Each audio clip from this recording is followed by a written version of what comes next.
Today we're talking about two different news for Smite. On one hand, we're talking about a smaller-ish update regarding the Smite RWBY collaboration that came out a few days ago. And on the other hand, we're talking about a new game from HiRez, and it's not Rogue Company. I basically almost accidentally found this, but we'll get into that in a bit. First, apologies for the lack of uploads in the past few days. I had some very stressful things going on in real life, and then I ended up being sick as well, so yeah, that was fun. Because of that, the RWBY update is only coming now, but on the other hand, I was also kind of hoping that we would get more information over the passing days. That hasn't happened, but I figured I should still update those of you who aren't in the picture yet. So it was announced quite a while ago that Smite and the show RWBY would have a collaboration with 4 skins of the main characters, making it into Smite 4 different gods in Smite. Now, in the context of a recent RWBY panel, there was a little bit of talk about that. Primarily, we were told how this whole thing is going to get released. And it is probably what I expect. We don't have a 100% confirmation, but I speculated in the past that this whole thing will be announced at HRX. And now we know that the skins will be released in November. There wasn't any date that was set as far as I'm aware, so it's very likely that the release date will be at HRX, and the release will be in form of a battle pass. And actually, if we put one and one together here, we can pretty much find out the precise date, because the current battle pass will last for 36 more days. Now, the exact point of ending probably depends a little bit on the time zone, but I'm pretty sure it will end up being timed so that it comes out on the day that the first HiRez panel is, which is the first day of HRX, which is the 15th of November. So we can actually very much take this as confirmation that the initial speculation that I had regarding that was true. What we also know is that every battle pass has 4 skins, so we can therefore figure out that these 4 skins will be the skins of the battle pass. However, there is also the prestige path. The prestige path typically just ends in a recolor, so it might just be one of the skins here that gets a recolor, or maybe an alternative design because the RWBY character were slightly redesigned throughout the seasons, or something along those lines. We haven't got any information about that, but I'm fairly certain they're not going to change that concept as a whole. Along with all of that, we also got the first official in-game design, so to speak, or the in-game card art rather, of the models in Smite itself. And these ones are kind of interesting because they could potentially give us some hints. I've already made a full-on video regarding the speculations for the skins in the past. If you want to see a deeper dive on that, feel free to check that out right here. It will pop up in the top right corner. But today I want to talk a little bit about if we get any new information from this picture specifically that would add to that. I would say that especially for Weiss and Yang, the options are kind of the same.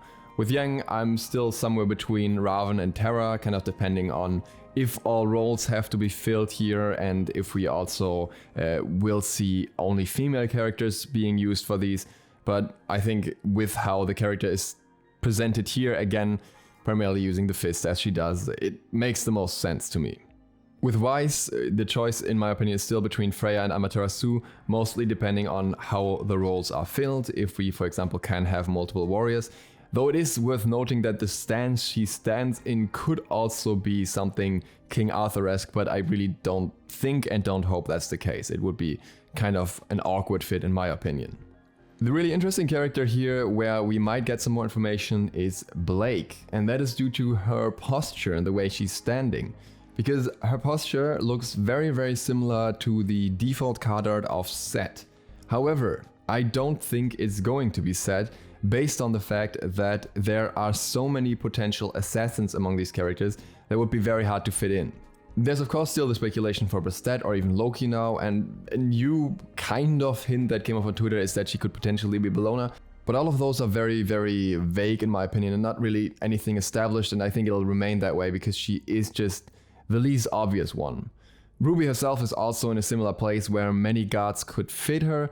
Some people think that the stance of how she is holding the weapon here may be some indication of it not being or being certain gods. Like for example, Thanatos doesn't hold his scythe like that usually, whereas Awilish would hold her staff like that. But I don't necessarily think that this card art represents the way that they will fight in game, so I'm not even sure here. At this point I've had a lot of theories myself and I've heard a lot of theories from others, but they consistently lacked one thing. Either the characters weren't evenly distributed across the classes, which is, for example, easy to see if you look at Yang as Raven and then think that one of the others might be an assassin too, or there was not a single front-facing guard, so to speak, so not a free guard, a beginner guard, or some other very accessible guard that would make sense to be included for people that like RWBY but don't play Smite yet. So they get into the game and they just buy the bundle and they have a character that they can play right away that from their series basically that they really like without having to buy that character as well. And when those two things were fulfilled, there was typically at least one character that seemed kind of off. Often it was Blake because it's just so hard to find a fit for her. So we'll have to see how things develop from here on out, and I hope we get more hints in the near future. The other thing I want to talk about today is the new HiRez game. The way I found this is super interesting and I briefly want to talk about that. So follow me on this journey. Lionheart is the former vice president of HiRez Studios, and he opened his own company. And this company is called Lionheart Games. So I went on Lionheart Games Twitter just to see what it's doing now. Apparently it's a mobile games company. But if you look down to the who to follow, then somebody showed up for me and that was Prophecy Games. I probably would have completely ignored this and not even clicked this if it wasn't for the fact that their caption is "Shh, top secret." And that made me kind of curious. So I checked out Prophecy Games. And Prophecy Games is a game studio that's based in Atlanta, which, you know, is kind of an indication that this might be HiRez related based on the fact that they're in Atlanta. But it gets a little bit more obvious if you look at who they are following. Because the following here is only HiRez and ex-HiRez employees. Lionheart specifically is in here, even though he's probably not involved in this anymore. We don't know when this account was made. The account is also following Blue Orc, HiRez heiress. Should be a familiar name to most of you. The CEO of HiRez Studios, who is not really actively involved in the current games anymore after, well, a little bit of controversy here and there, to put it nicely, and some other designers, engineers for HiRez. This account is also followed by Titan Chaos, also HiRez employee, as well as some other people that seem to be involved or were involved in HiRez at some point, and also the senior director at INAB, who are the providers for HiRez servers. So it's very clear that this company is a HiRez company. And from there, we can kind of go to their homepage and see what they're doing, because they have a homepage called Prophecy Games. And so far, there's not all too much there. It's creating games we want to play. It's an online game developer based in Georgia, Atlanta, established in 2019, so this year, and they're gonna make a free-to-play game, AAA. So basically what HiRez has been doing all the time. So it's very clear that there is a direct link to HiRez here. I don't think we need to prove it any further at this point. But it goes beyond that, because a specific thing that is mentioned here is Prophecy Games is currently working on an unannounced game intended for release later this year. This seems very, very interesting to me, considering the year isn't that long anymore. Now, we know that HiRez has a new game called Rogue Company, and Rogue Company might have been this game, because I initially thought that it doesn't really have a developer behind it yet. It was only just labeled as HiRez, but I was actually wrong. Looking into it further, there is already a developer that is taking care of this game.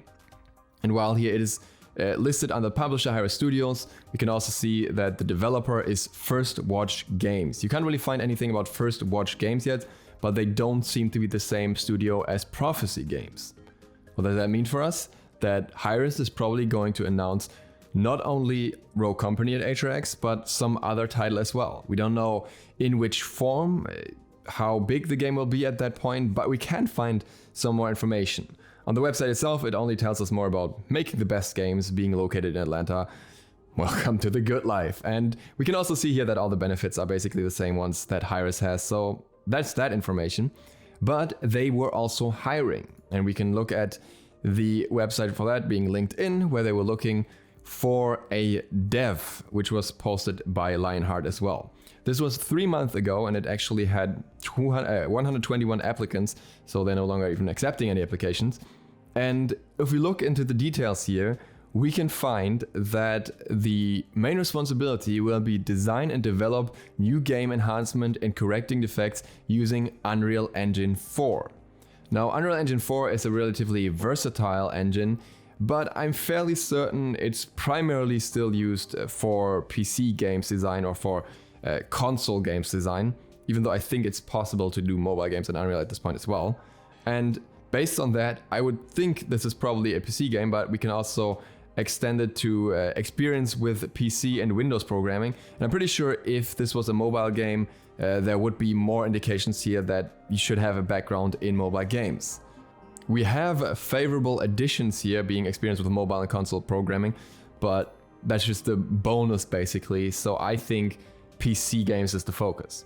So it's going to be really interesting what kind of game is behind that. We don't really have any information outside of what I dug up here, but I'm excited. I'm hoping it's something that appeals to me personally a little bit more than Rogue Company does, because from what I can tell so far, that is just a very basic team shooter. And we'll see which direction this one takes. And that is it in terms of information that I have on the game and in general so far for today. So with that, thank you guys very much for watching. If you're new to the channel and you enjoyed this, feel free to click the sub button and maybe the bell. It really helps me out and it will also keep you updated on RWBY and on this new game. And other than that, see you all for the next one, hopefully tomorrow. Hopefully I'm not getting sick again.